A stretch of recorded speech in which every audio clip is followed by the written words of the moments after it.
Islanders, welcome back to another video. Tomorrow it goes in the water, so in today's video I'm going to put her in, I'm going to fire her up, test her out, take her for a spin hopefully she doesn't sink. There's always that thing in the back of your mind where you think, I've done everything but I don't really know till I put her in the water. Tomorrow's given a glorious day, something like 27 degrees Celsius. It's hard to believe we're in Britain. I'll also in this video show you my auxiliary engine and my running mooring setup, but that'll be at the end of the video. Okay, so the engine's been fired up, GPS has been reinstalled, she's tidy, she's fueled, checked the oil, topped up the auxiliary. So without further ado, I'll see you in the morning when we put her in.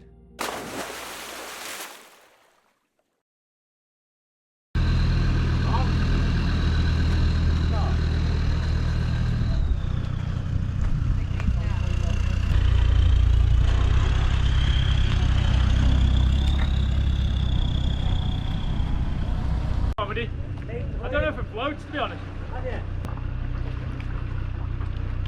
Oh yeah.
Okay, so obviously the tide's gone out now.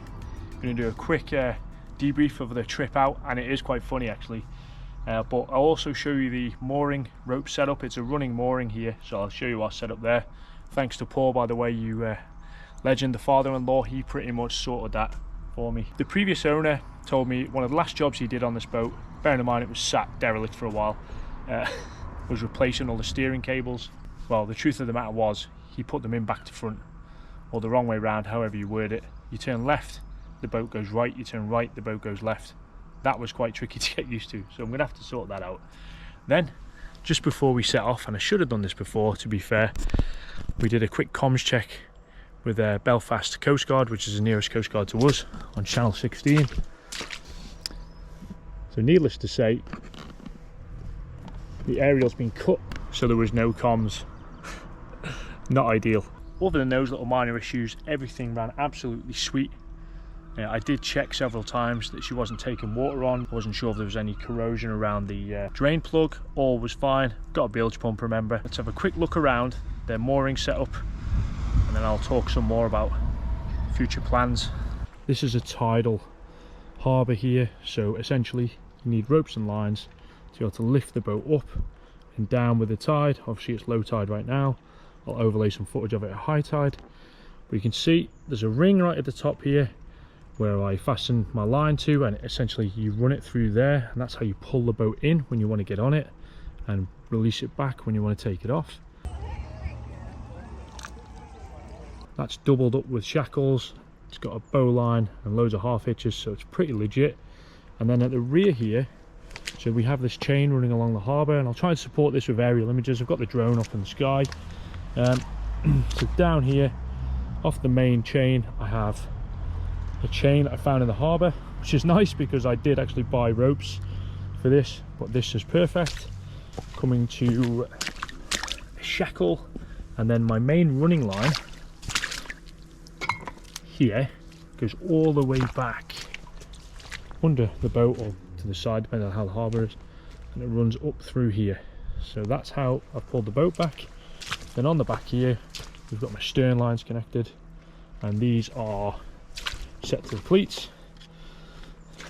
Either side there's also a line on top for securing. It's not really needed, but a bit of added security. And we've got various buoys to protect us, although this guy here is not even in yet. And you will notice he's got a similar setup. They're all the same here, but he's got a pickup buoy with a line separating the bow and the stern connections. I have that as well, I've just not connected it yet.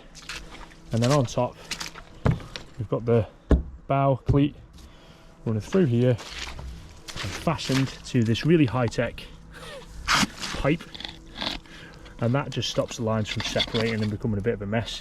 You'll see over here this guy David's boat. He's on YouTube, I'll link his channel below. He's got a really nice thing here. This is the design me and the father-in-law looked at most.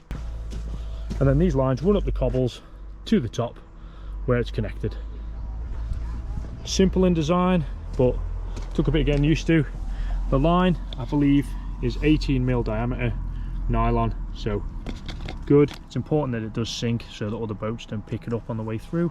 You'll notice there's a few other warriors in here. Mention that one. That one there's Mark, I know him, it's a 150. He's a paramedic. And then over the back there is a 175. That's Phil. Now his was the first 175 out of the mould. He's got a nice engine on that as well. As young fellas like that, in fact they came past me in the video. These big 31-foot yachts have got a pretty, their chains are a lot more heavy duty than mine. They're a thing of beauty, aren't they? Love to have a go on one of these. So obviously the engine's been tilted back up, it's just on a little switch here. There's my outboard. This is brand new. This is a Mercury 6 horsepower. Essentially there's not much to it. Stores some fuel in the top. There's an oil reservoir. There's the handle which adjusts the start, restart, forward, reverse. I'll go through this properly. And then on the other side we've got the fuel. And then she's on the tilt at the moment so that it doesn't get damaged. So I'm going to do a full run through of that once we get out, and I will see what sort of speed you get out of it. I mean, this thing here, this 2-stroke Mariner didn't miss a beat, but next year I'm going to replace that with a modern 4-stroke. I just don't know what size horsepower to go with. Just something else to add, I've got an added contingency here. It's a complete spare brand new fuel line, just in case there's any issues with the water fuel separator. And the time is 8:40, and look at that, I'm still receiving charge through the solar panel system. That should keep the battery charged up lovely on the mooring. So the plan going forward is to do some free diving off some wrecks. If you're not sure what British waters look like, I'll overlay some footage of me free diving the other day. It's pretty special. I'm also going to do some fishing and just build a bit of trust up with the boat, get used to using it. I'm new to boating, actually operating a boat. So once that's all good, we'll push further afield and do some more crazy adventures. There's still lots of jobs I need to do. I need to sort out the trailer, needs new wheels. I had major dramas with the tow hitch, so I might replace that. Certainly going to clean it up like I did with the winch. But yeah, so Paul, thanks again for all the work you've done. Really appreciate it. I know you watch my videos sometimes. And yeah, stand by for future adventures. If this is the first video you've seen, this is episode 7 of the boat series. Brought this old beast back from the dead. So yeah, let's get out. I'm off. Have a nice week, everyone. Stay safe.